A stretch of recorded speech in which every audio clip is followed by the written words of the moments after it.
Welcome. I would like to call to order the Human Relations Commission on Wednesday, November 9th at approximately 6 o'clock p.m. Can I get a roll call? Frances Rigberg Baker. Here. Carol Bradford. Stacy Burnett. Here. Samuel Bindon. Here. Daniel Larson. Lisa Mosley. Here. Peter Resnick. And Catalina Thomas. Thank you. I'd like to move to the next item, approval of the agenda.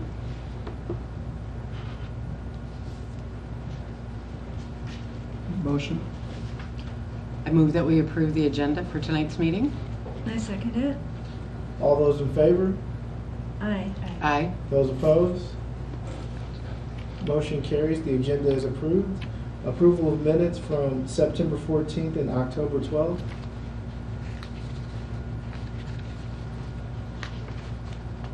Can we just speak from our seats? Can we just speak from our seats and we'll pick it up? I move we approve the minutes from those meetings. September 14th minutes and October 12th. I second. Okay. All those in favor of approval of the September 14th and October 12th meeting minutes? Aye. Aye. Aye. Those opposed? Motion carries. The approval of minutes has carried. Public participation is our next item. Hearing none, seeing none, we will move on to old business. Is there any old business? No.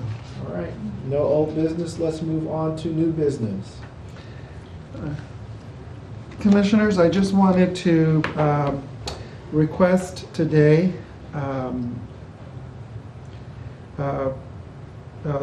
opportunity to do a very brief presentation to you on the NACO conference that I attended with the chair of the Civilian Police Review Board and a new member of the Civilian Police Review Board, Dr. Mikhail Lebonsky, who is a professor at the University of Illinois.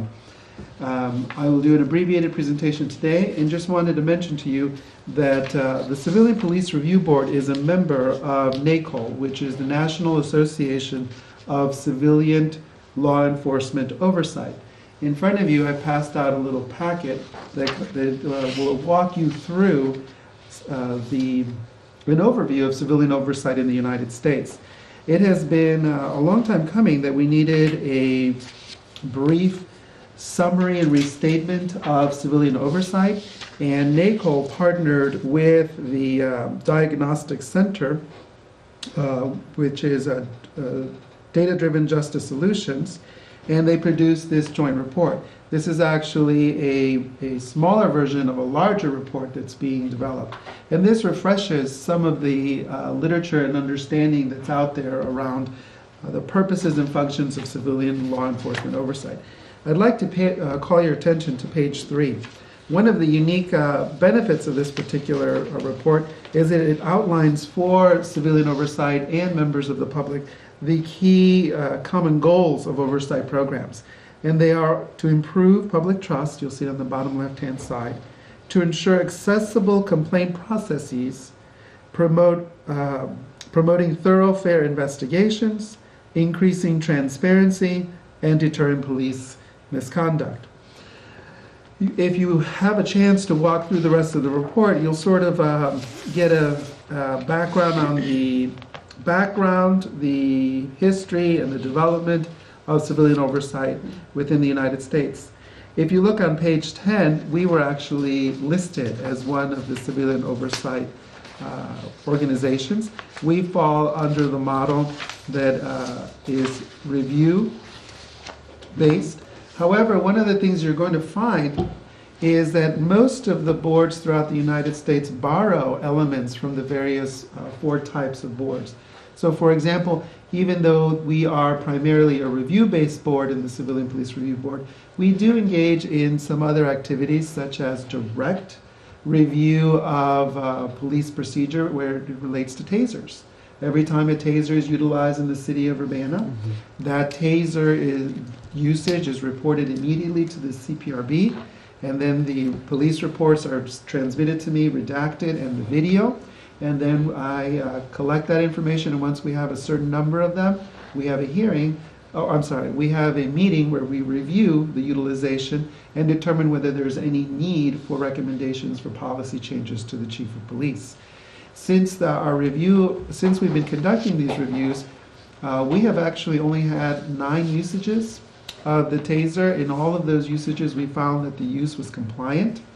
And in those 9 instances, the taser was not discharged, if you will.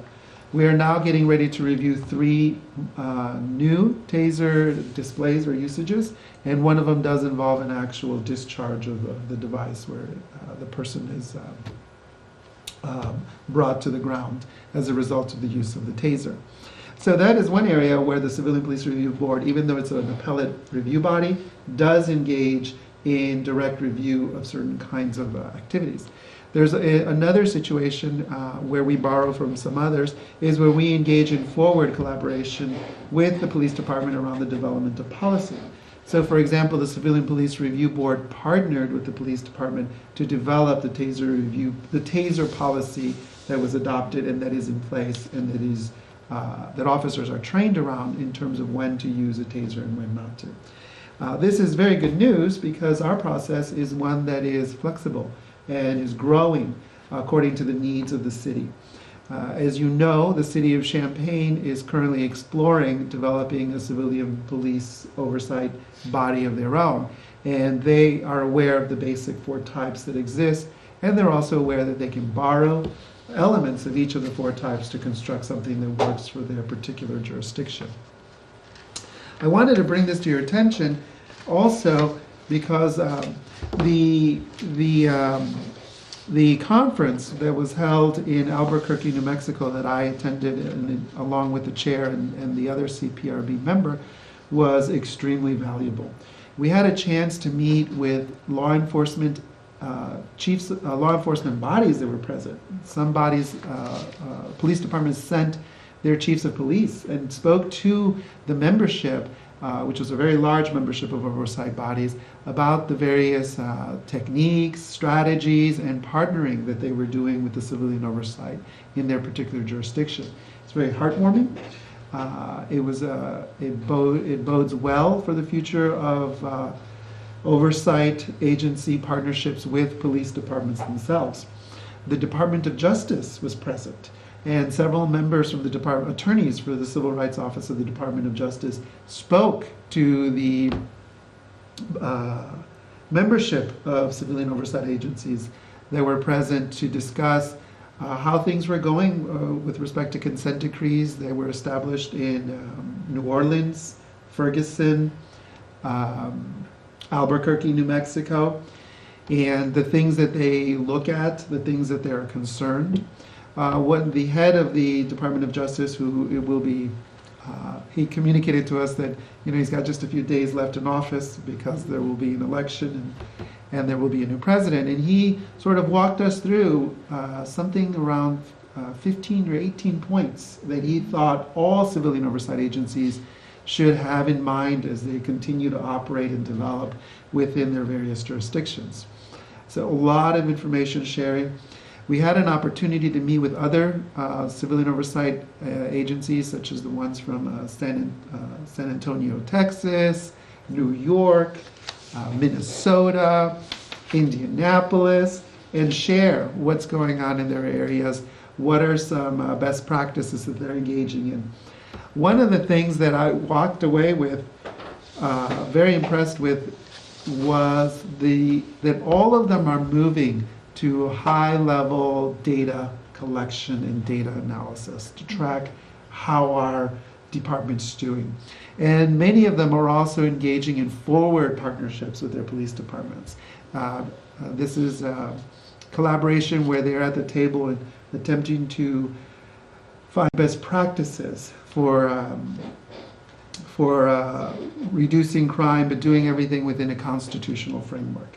I cannot tell you how insightful and beneficial it was. I'm going to be preparing a zip drive for you with some of those PowerPoint presentations so that you have an opportunity to review some of them, those that relate to the Human Relations Commission. As I was there, I started reflecting on our opportunity to partner with a leading organization in the area of human rights.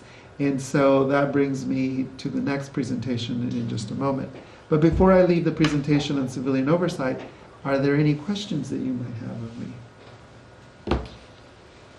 No, it's nice to see the difference and the descriptions of their strengths and weaknesses. Yes. Okay. I have a small question. When the taser, there's an incident where the tasers are used, you said, but they're not discharged? You mean they just bring them out? Is that considered, that's a noteworthy? Yeah, so there usually we call them a taser display, whether it's just shown, aimed, or actually the trigger's pulled and the prongs shoot and the person is rendered immobile. Right. And so up until now, to date, we have had 9 displays where the device is unholstered. Once it's unholstered and the safety mechanism is deactivated, a video feed and an audio feed immediately trigger and everything is captured. And so once that happens, we now consider that a taser display and it will be subject to review. And so we've had 9 of those instances. And we look at why was that taser displayed? And does the display meet the criteria for which display is appropriate? Now we're about to sit down and look at the most recent 3, I believe, or 4 taser displays. And one of them is one where the trigger's pulled and the prongs shoot and the person is rendered immobile. And that's going to be one that we'll be reviewing in January. Okay. Thank you. You're welcome. So you said the recording begins once the safety trigger is dislodged. So the body camera is picking up the before principle. So how can you review the reason why it was dislodged? In terms of the taser usage, it's my understanding at this time we do not have body cameras. What we have currently, there's a microphone and the audio is captured by the squad car. The officer can go quite a distance from the squad car and it will capture the audio. The squad car, of course, has a mounted video camera, both in the front and in the rear, to continue to monitor what is occurring in the rear of the squad car. What the taser captures is, once the safety mechanism is deactivated or dislodged, it captures everything that is occurring from that moment forward. And so when we're looking at the usage of or the display of the taser, first of all, we're reviewing all the police reports. And so various officers are rendering their account of what happened. We're also reviewing the video from the taser and the video from the taser and the audio from the taser. And to the extent that squad cars arrived on scene, they began to capture video even before the taser was displayed. We have that as well. There was one case where actually I had 5 videos of 4 or 5 of the various squad cars that were arriving, and each one provides a different angle, and each one provides a different audio feed. Normally we wouldn't look at all 5 of them. Normally the taser and the initial squad car arrival are sufficient, but whenever there are facts that are in dispute or unclear, we can then begin to zoom out and look at some of those other audio and video feeds. Wow. Okay.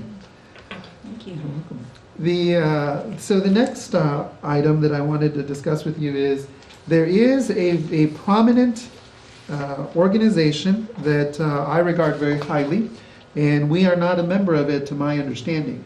And it is the International Association of Official Human Rights Agencies. And I have put up on the video screen for you a little bit about them. And I just want to read to you one paragraph. And you can see it from hopefully where you're seated. IORA is a private nonprofit cooperation headquartered in Washington, D.C.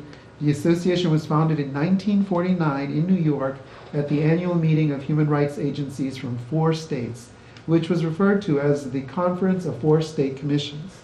IORA's membership presently consists of approximately 160 human rights agencies in the United States and Canada. The goals of the organization are to foster human and intergroup relations, which is within our mission and mandate, to enhance human rights practices under law, to promote civil and human rights around the world. The association has provided leadership in the development and enforcement of needed statutes and ordinances at the local, state, and federal levels to safeguard the human and civil rights of all people. IORA provides opportunities and forums for the exchange of ideas and information among human rights agencies.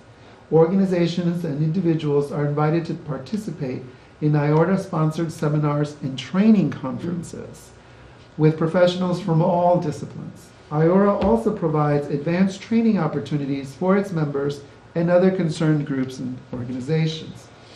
And I'm going to request today that the Commission authorize me to enroll the Human Relations Commission as a member of IORA. What I'd like to present to you who some of the members are.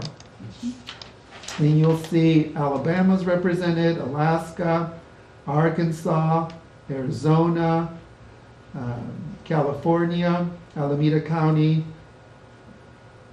Berkeley Human Welfare and Community Action Commission, Beverly Hills Human Relations Commission, several in California.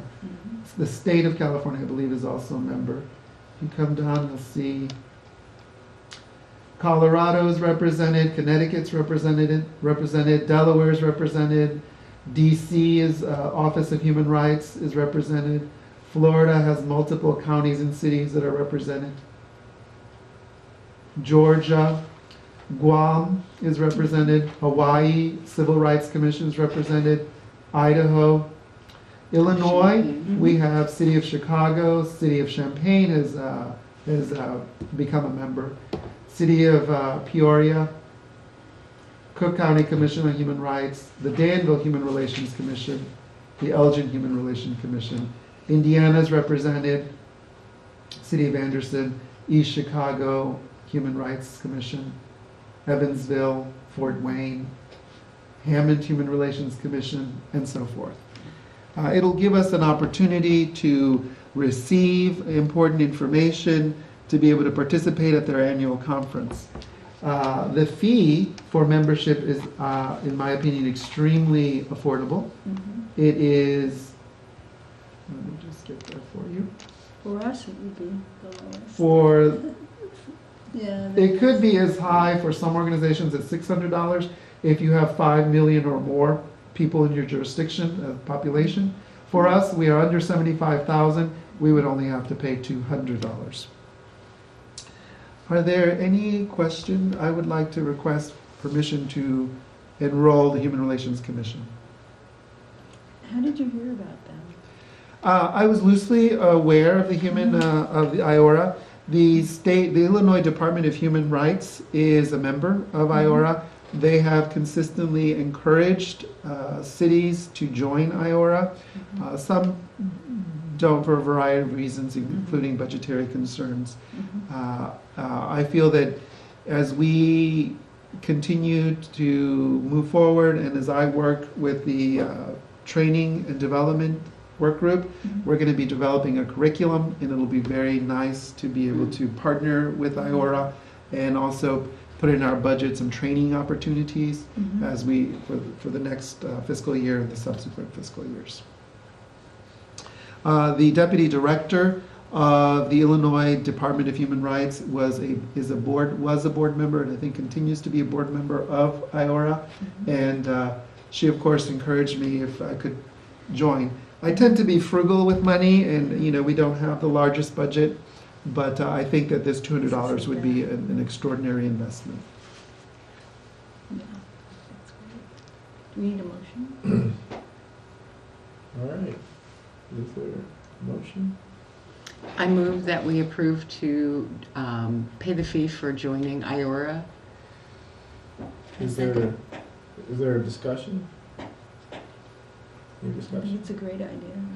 Okay. All right. All those in favor of approving the providing funds to support an application for IORA? Aye. Aye. Those opposed? Motion carries. We have approved the funds to have a partnership with IORA. And our next item on the agenda is the staff report. Okay, we have quite a few EEO applications to go over. The first is an application from CitizenServe. They are a very small company. It is a new first-time applicant. They have 11 employees. They have a minority utilization of 9.1, and we are requesting that they be certified for 2 years.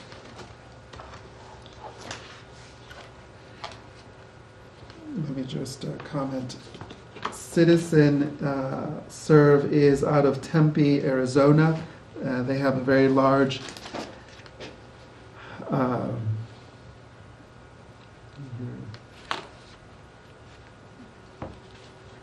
geographic area, and they're a very small company.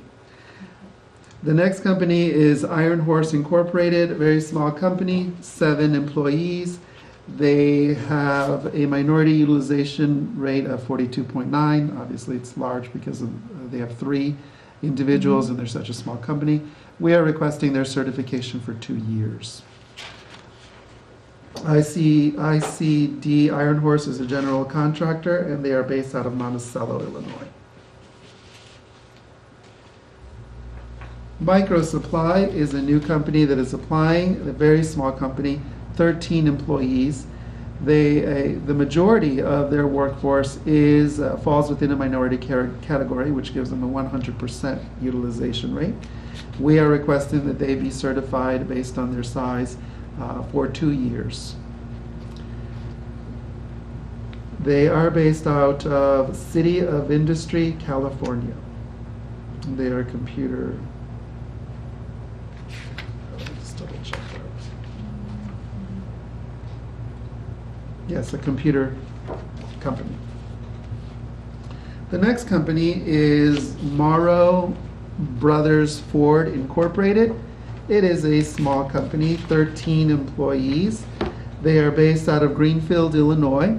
They have a 0 minority percent utilization rate. At this point, given their size, we're recommending their certification for 2 years. The next company is Truxell Insurance. Truxell Insurance is a larger company. Locally, they have 65 employees, company-wide 107 employees. The utilization rate is at the local level 3.1% and at the company-wide level 1.9%. We are recommending their certification at a provisional level of 6 months, and I will be requesting additional information about their EEO practices. That concludes the first-time applicants.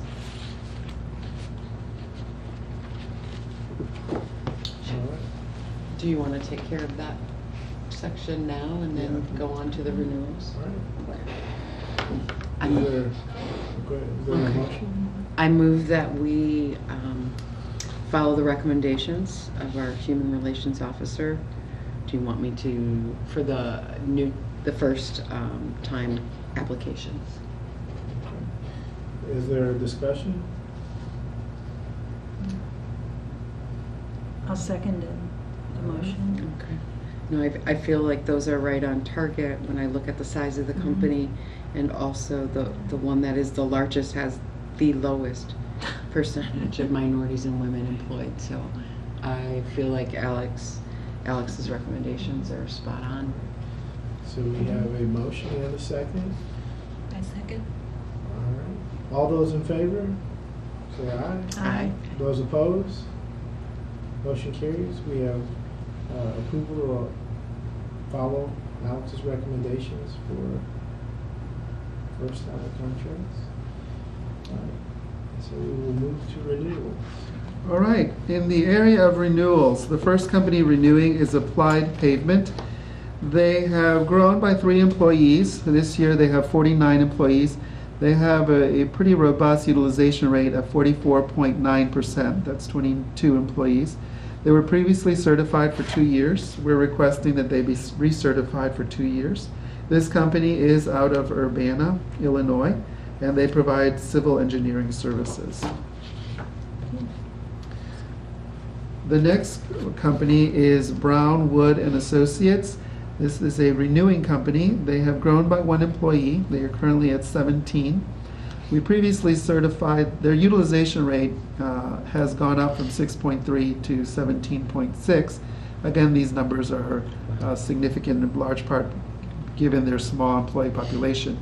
They were previously certified for 2 years, and we're requesting their recertification for 2 years. The company is located in Champaign, Illinois, and they provide landscape architecture and construction services. Burks Engineering is a very small company. They were previously 2 employees in 2014, and in 2016 they are 1 employee. We are requesting that they were previously certified for 2 years, and we are requesting they be recertified for 2 years. They are based out of White Heath, Illinois, and they provide consulting engineering services.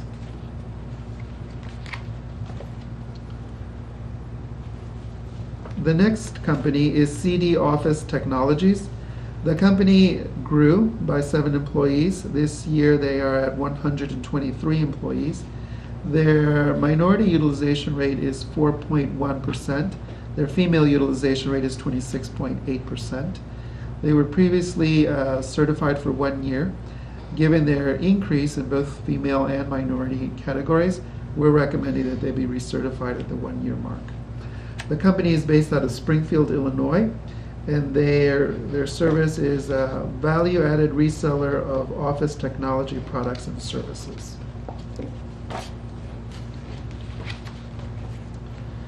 The next company is Champaign Signal and Lighting Company. They experienced a 3 employee reduction from last year to this year. They're now at 24 employees. Their female utilization rate is at 20.8, and their minority utilization rate is at 8.3, or 2 employees.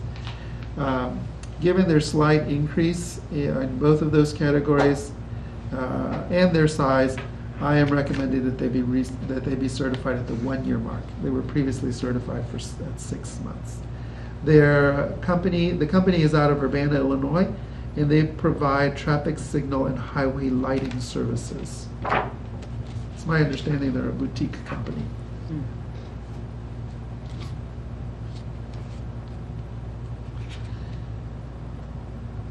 The next company is Cross Construction. Cross Construction has increased its workforce by 13 employees. Their female utilization rate is 20.6, and their minority utilization rate experienced a decline from 10.9 to 5.9 through the loss of 2 employees. They were previously certified for 2 years, and I am recommending that they be recertified for 1 year. When you look at their opportunity to hire, they have disclosed that between their last application and this application, that they have only had the opportunity to hire 1 employee. And that employee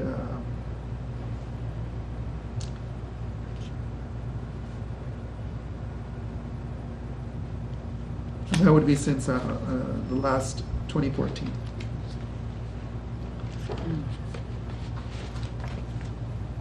Hall Signs is a small company. They have experienced an increase of 3 employees. Their female utilization rate is 36%, 36.7. Their minority utilization rate declined to 0, which was the result of the loss of 1 employee. We are requesting that they be recertified for 1 year. They're based out of Bloomington, Illinois, and they are a manufacturer of traffic control products.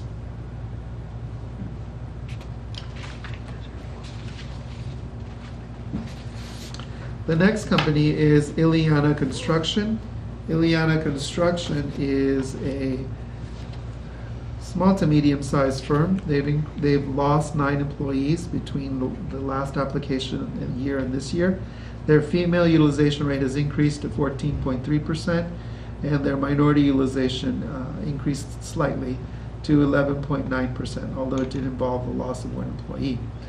We are recommending that they be recertified at the 1-year mark. They were previously certified for 1 year. They are based out of Urbana, Illinois, and they are a contractor in the highway environment.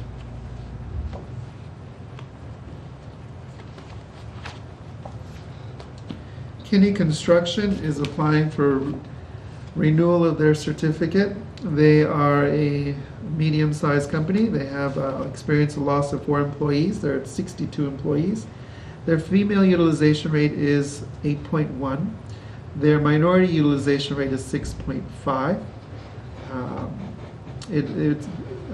They had a slight decrease in the female category and a slight increase in the minority category. They are located out of Raymond, Illinois, and they are a general contractor, full depth patching. And they were previously certified for 1 year, and we are recommending they be recertified for 1 year. Martin Brothers Logistics is a very small company, 6 employees. They were previously certified 2 years ago for 2 years, and we are requesting they be recertified for 2 years. They are based out of Rantoul, Illinois.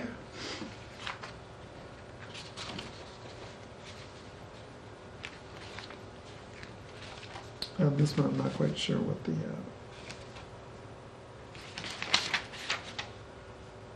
They're engaged in trucking, excavating, recycling of concrete, and they also provide snow removal where needed. The next company is Michaels Corporation. Michaels is a very large company. They've experienced this is a corporation that had some issues with their stats were reported incorrectly by the company. We have since corrected that. They were previously certified for 6 months. Given the new corrected numbers that, after having done their accounting, we're recommending that they be recertified for a 1 year. They are based out of Brownsville, Wisconsin. They're a utility construction contractor. And I'm going to circulate on this one.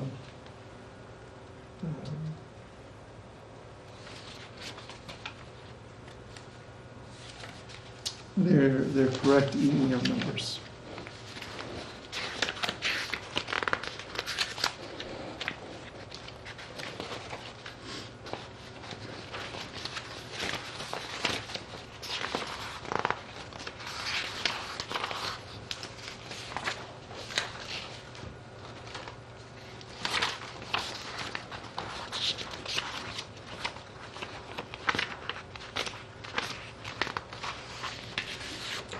Lisa, could you just take a look and pass it down and circulate it around?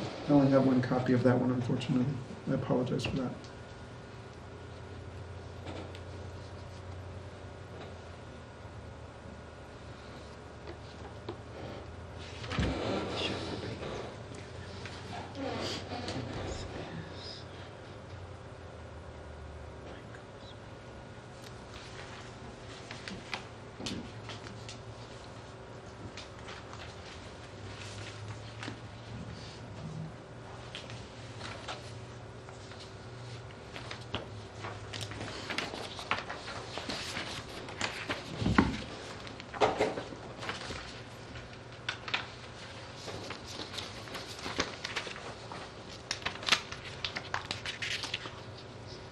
As you're continuing to look at that, I had a very extensive conversation with Michaels to review their recruitment practices.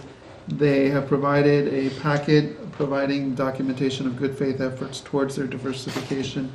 I found that their activities are in line with best practices, and I'm looking forward to seeing what their growth is over the next year when they recertify next year.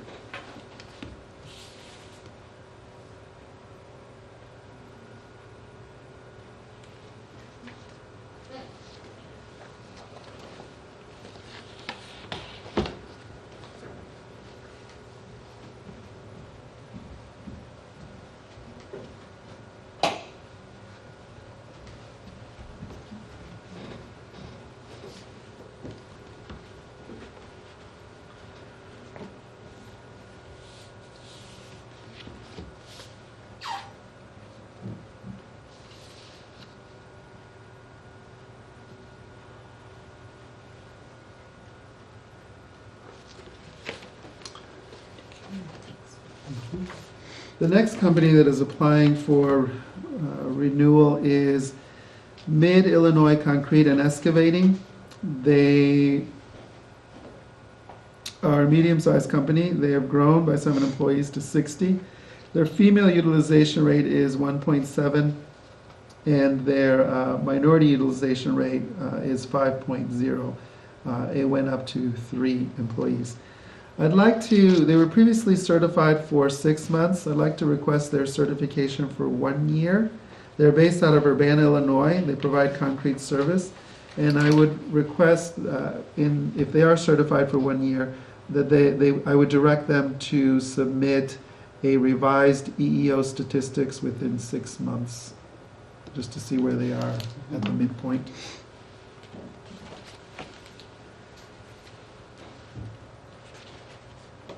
The next company is Ray O'Haron. Ray O'Haron is a medium-sized company. They have grown by 15 employees to 64.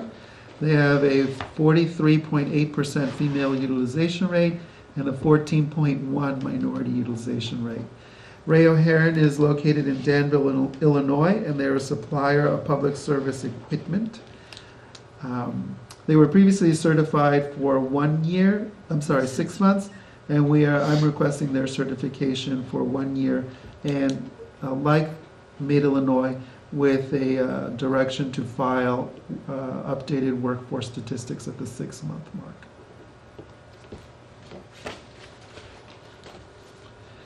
Passport Parking is a medium-sized company. They've experienced a loss of 4 employees. This year there are 58 employees.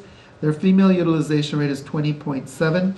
And their minority utilization rate is 25.9, which has been a little decline, 12 employees since the last time. We're requesting that they be recertified for 1 year. They're based out of Charlotte, North Carolina, and they provide software services. I believe they do our mobile meters. That's right. And I think they do champagnes as well. The next company is Schaumburg & Schaumburg. They are 35 employees, which is an increase by 3 employees since last time they applied. Their female utilization rate is 11.4, and the minority utilization rate is 8.6, which is an increase by 3 employees. I'm recommending that they be recertified at the 1 year mark, previously having been certified at 6 months. And I would also request that they file an updated workforce statistics in 6 months. They are located in Danville, Illinois, and they're a general contracting services company. Finally, we have Michael Scott and Associates. They are a very small company, 7 employees, an increase by 2 employees. Their female utilization rate is 28.6, and minority is 57.1. They were previously certified for 2 years based on size, and given that they continue to be a very small company, we're requesting that they be recertified for 2 years. They're based out of Urbana, Illinois, and they provide horticulture consulting services.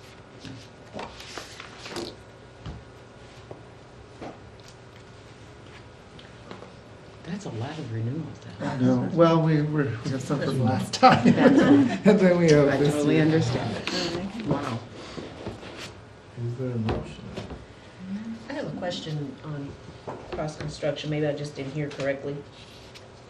Did you say that in 2014, they were only able to hire one employee, Yeah. but the, Yeah, with cross construction,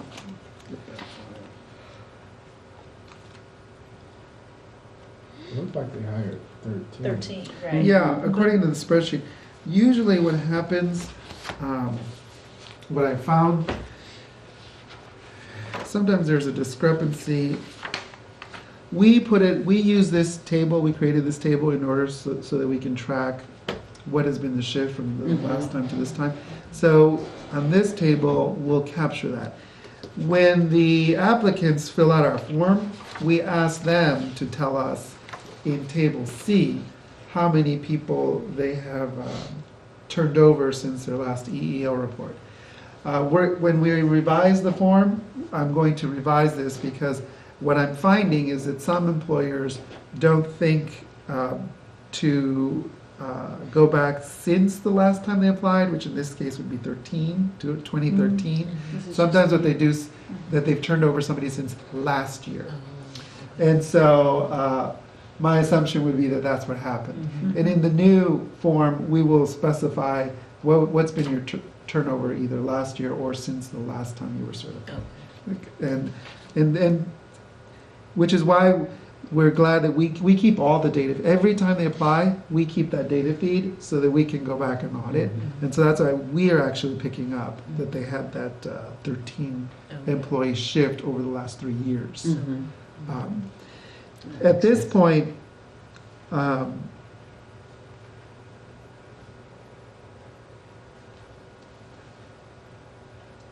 me just check one thing.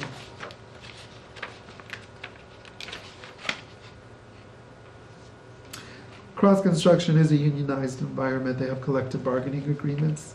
And as you know, they are dependent on the labor supply that they get from the local area, from the local labor hall. And when I looked at their workforce statistics, a lot of the employee numbers were coming out of craft workers, operatives, and semi-skilled and laborers unskilled. So given that that's where the labor is at this point, I feel comfortable reducing their certification from 2 years to 1 year so we can continue to monitor it. Thank you for that question.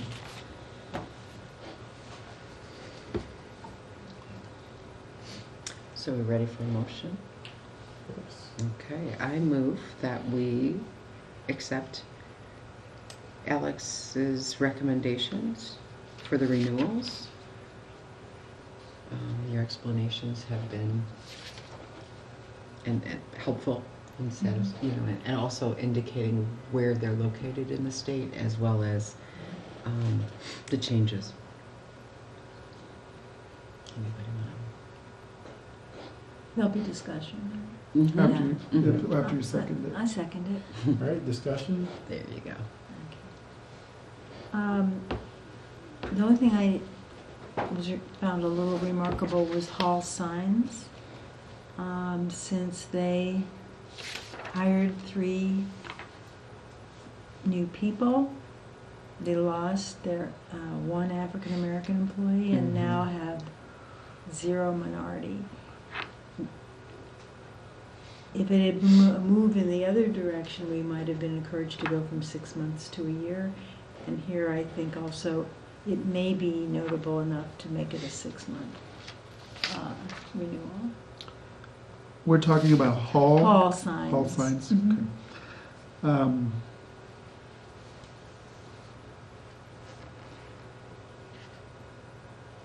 That's a large enough, I mean, it's not a large company, but it's not a 7-person or 10-person operation.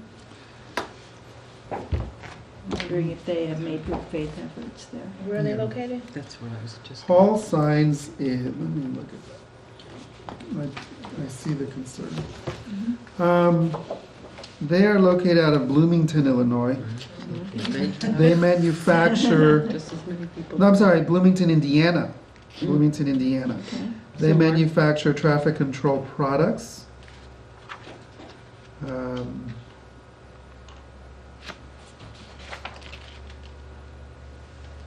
They do not have collective bargaining agreements. Majority of their labor.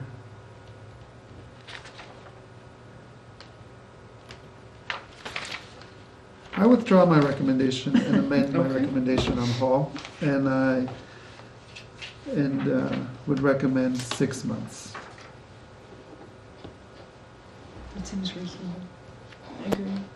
It's a diverse enough area. Community, yeah. Yeah, so there should not And be they're manufacturing, I mean, it's not a specialized area. really, yeah, right. Thank you for that. Mhm. Mm-hmm. Could you tell me what the utilization of women and minorities are for CDS Office Technologies? CDS.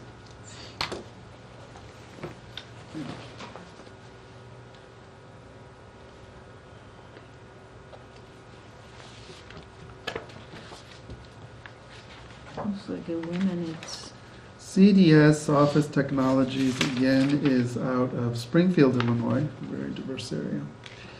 And you asked about female utilization? And minority utilization? Okay. Minority utilization, we have, in the craft worker category, we have 3. 2 African Americans and 1 Latino. In the operative or semi-skilled, we have 1 African American for a total of 3 African Americans and 2 Latinos. One of those Latinos is in a professional capacity. For the female utilization, they have 90 males and 33 females.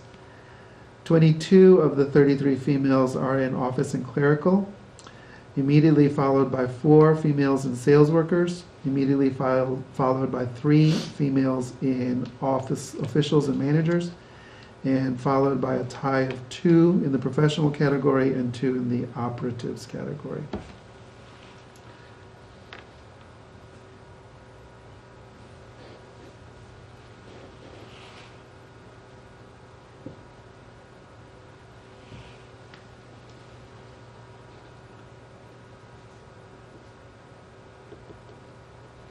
If you would like to refer them for a 1-year certification with an audit, I would be happy to do that. I think that would be a good move. Okay. So I will amend my recommendation for CD Office to 1-year certification with an audit of their EEO practices.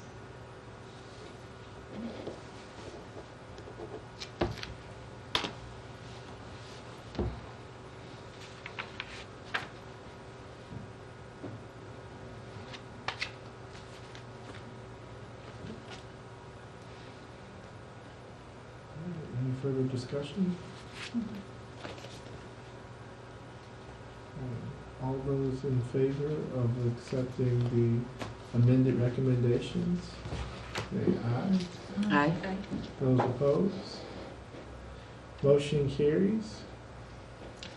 Do you mind if I just read into the record? Yes. So I'm clear. The specifics. All right, I'm going to just read all of them really quickly. CitiServe, 2 years. IACD, 2 years. Micro Supply, 2 years. Morrow Brothers, 2 years. Troxel, 6 months. Applied Pavement, 2 years. Brown Woods and Associates, 2 years. Burtoness Engineering, 2 years. CDS Office, 1 year with an audit to review their EEO practices. Champagne Signal, 1 year. Cross Construction, 1 year. Hall Signs, 6 months with an audit of their EEO practices.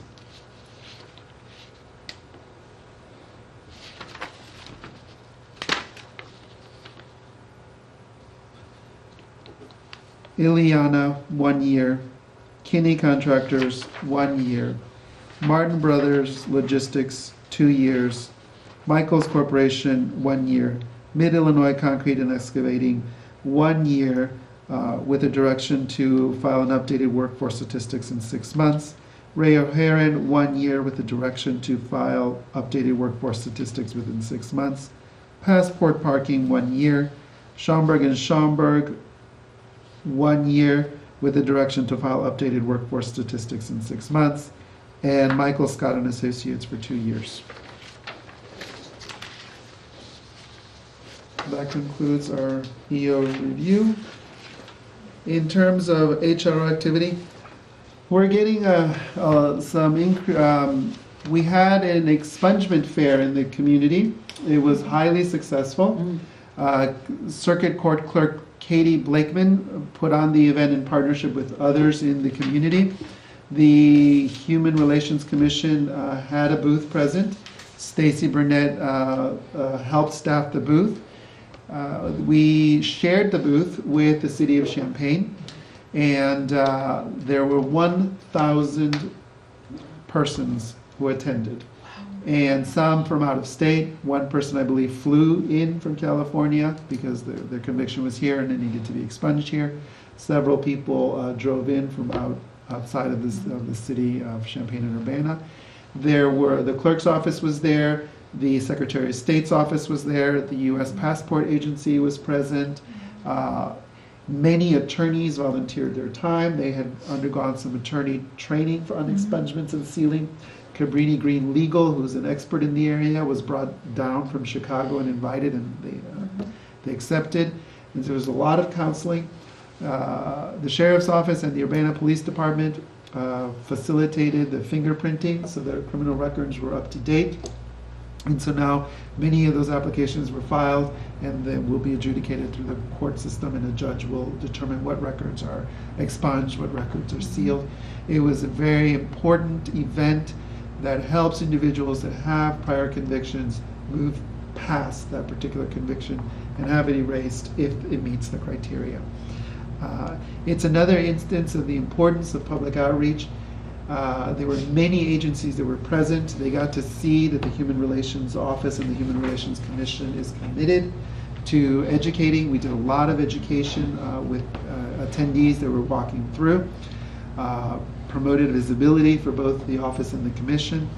One thing in particular that I'm also proud of is that the city is partnering very strongly with the Champaign Community Relations Office, which is a twin of my office. And this is at least the third event where we've attended jointly so that people understand.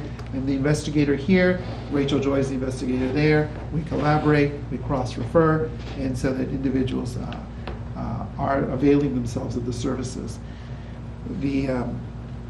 We're seeing a continued request for education around prior conviction protection in the areas of housing and in the areas of employment. Rachel Joy, the Community Relations Officer for Champaign, and I did a presentation at a local church for women who have convictions. And it went very well. We explained to them their rights under the Urbana Human Rights Ordinance and their rights under the Champaign Human Rights Ordinance, what the investigation of complaints looks like, how to file a complaint, and also when is it appropriate to discuss prior conviction in an employment environment, employment application environment. There is going to be a need to do substantial outreach and technical assistance to the area's employers around prior conviction and arrest as it relates to applications for employment. And there is going to be a lot of work to be done in the area of housing. Several of the human rights organizations have been calling my office. There is nationally a big push right now, in part because of the Federal Housing Agency, to begin to provide greater levels of clarity around prior conviction in housing. And so they're calling us saying, what are you guys doing around this area? What does your ordinance look like? What does your regulation look like? And I've been sharing some of our detail and collecting some of their detail to see what would be best practice for us. So I will be at some point coming before the commission to brief and to provide additional detail. I'm also proud to communicate that the Ordinance Enforcement Group had its first meeting. Peter Resnick and Katie Thompson and I met. We laid out priorities for areas for need of research in terms of enforcement. We are going to be prioritizing what is first, second, and third priority. We're going to be looking at this need for additional guidance in prior conviction and arrest as it relates to employment and in housing. And we also are having a discussion about updating our human rights ordinance based on leading human rights ordinances. So those are being collected, and then at our next meeting, we will begin to discuss priorities. Today, I attended the Champaign Coalition meeting that was at 2:30. It was very well attended. Last time there weren't a lot of people attending. Yom Kippur was a conflict for some. It was a very rainy and cold day, but it was highly attended this time around. We had an update on CU Fresh Start.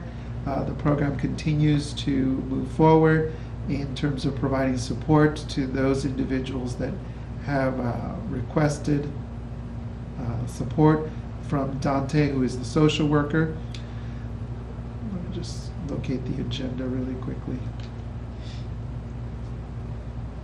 It's very important that I keep you updated on those developments there.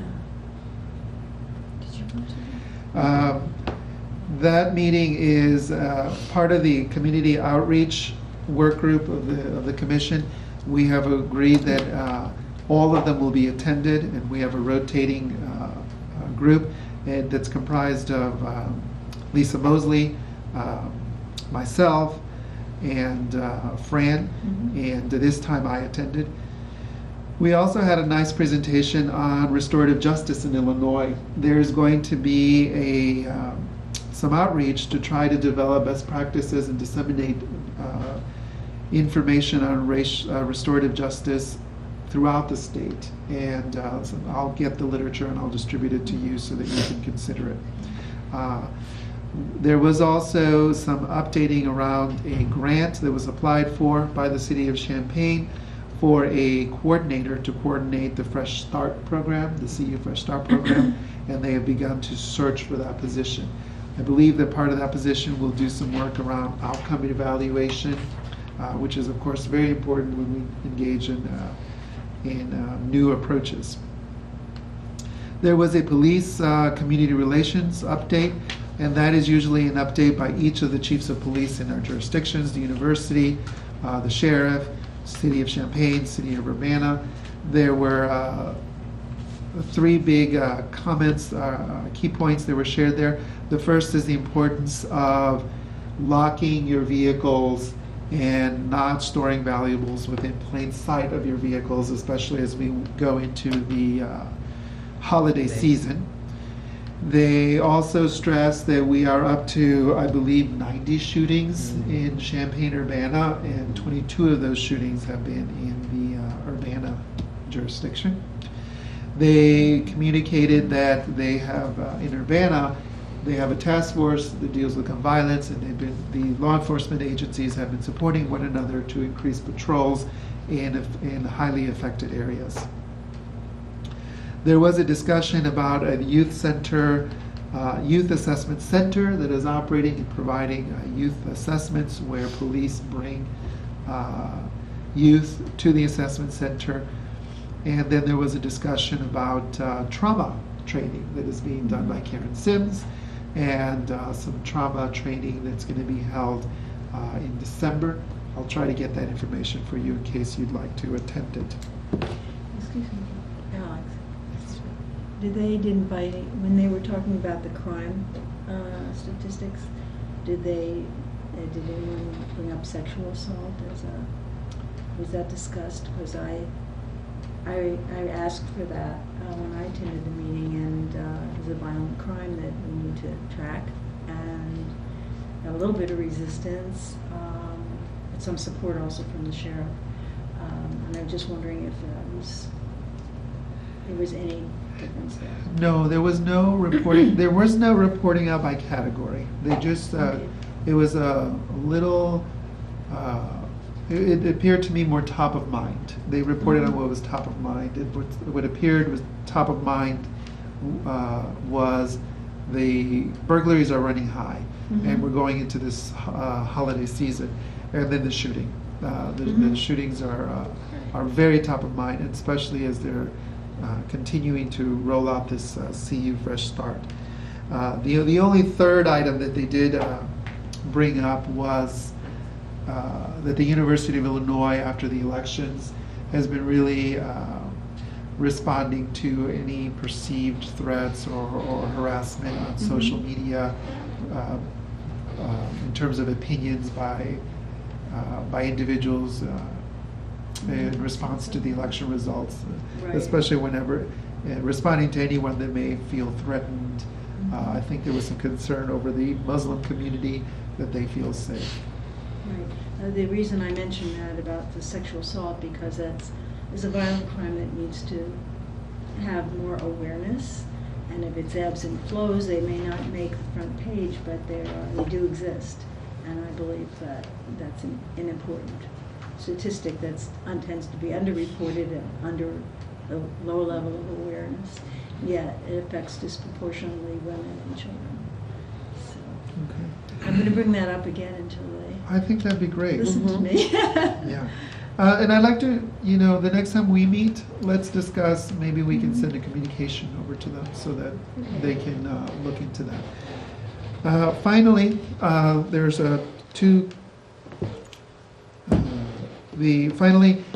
the Human Relations Office partnered with the new crime analysts that we hired and to produce a report in response to the City Council's request for additional detail around the motivation of traffic stops.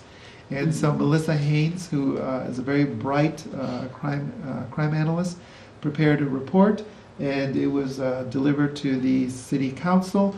I have emailed a copy to all of you for your review. A PowerPoint was developed and presented to them this last Monday, and I will be getting, that is actually now available for download on our website, the Human Relations Commission website, in case you'd like to see it. You're welcome to view the City Council video of the overview presentation. What is going to happen next is that we're going to meet with the individual council members so that they can ask questions of the crime analyst and get a better sense of the data. So Mr. Ammons will have a meeting, Charlie Smythe will have a meeting, Bill Brown will have a meeting, and so forth, in preparation for a discussion of the new report on December 12th. So if you'd like to tune in to the December 12th council meeting, that will be the next time that it is picked up in council. We've already received some feedback from the public around things that they like about the new report and questions that are provoked by the data in the new report. And so she will be looking at some of those, and I will be looking at some of those questions to make sure that we're responsive to the public around those areas. And that is about it for I'll let Tony do the budget report. I'm sorry. No, go ahead. Before I get to that, I may have missed it while I was taking notes, but I don't recall hearing a voice vote or any kind of vote on the approval of the EEO statistics. Did we do that? Yeah, we did. We did, okay. Mhm. So I missed All it in while I was favor? taking notes, okay. It was motioned by Lisa, seconded by Fran. Right, And then we voted on the amended, yeah. okay, just want And to make sure. then Alex Yeah. read it in the record. Mhm. Okay, just want to make sure we got that on the record. Yeah. Good. Okay, otherwise, for the budget report, I have no new expenditures to report this month. So the $200 membership, that would come out of the training budget? Or would That's a we? good question. I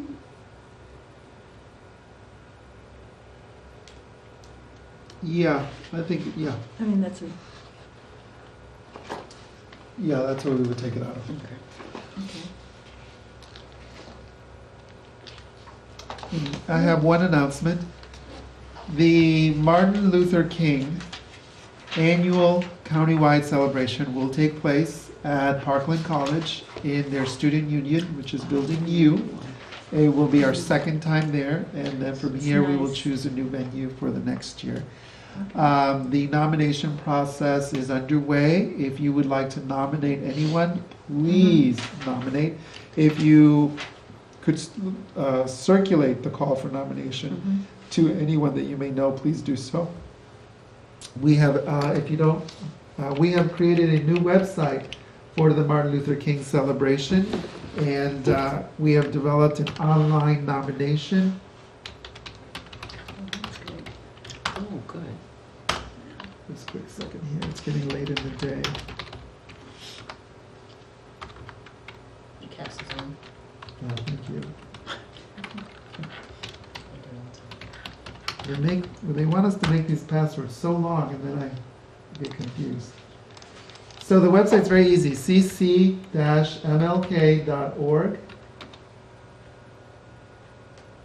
And that is the new website. The theme was going to be Out of the Mountain of Despair, Stone of Hope. This is the invitation. These are the 3 awards that will be awarded on that evening.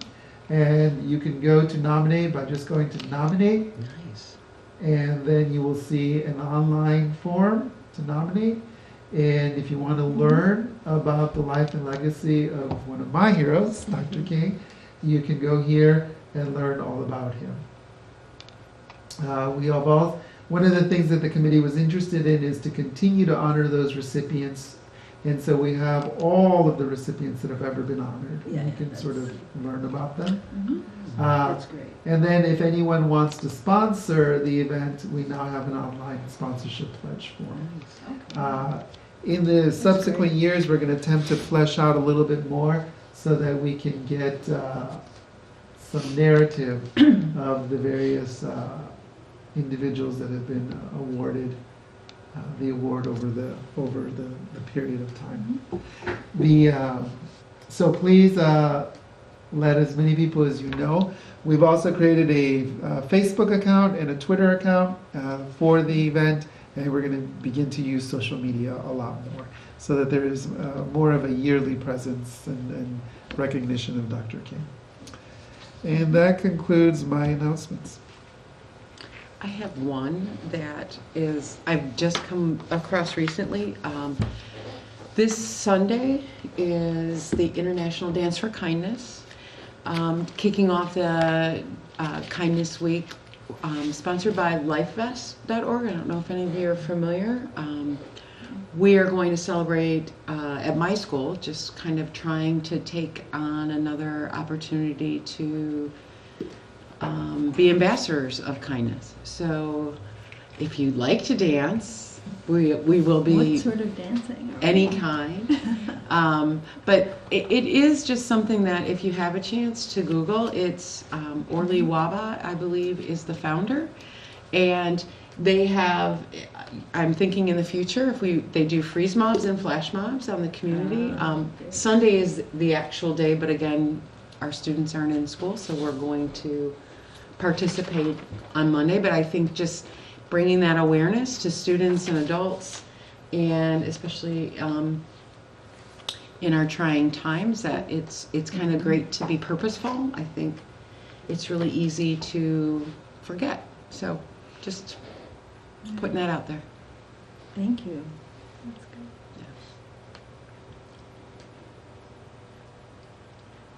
Is there any update on the Racial Justice Task Force? Good point. Right now, we are compiling an interactive database with Bill Wilson from the university. We've compiled data from the sheriff's office, Urbana, the city of Rantoul, the city of Champaign. So right now, we're calling through and creating an interactive dashboard. And so we have about 5 years of data from all of the different entities, and we're putting it together and moving forward. Wonderful. Very nice. Okay.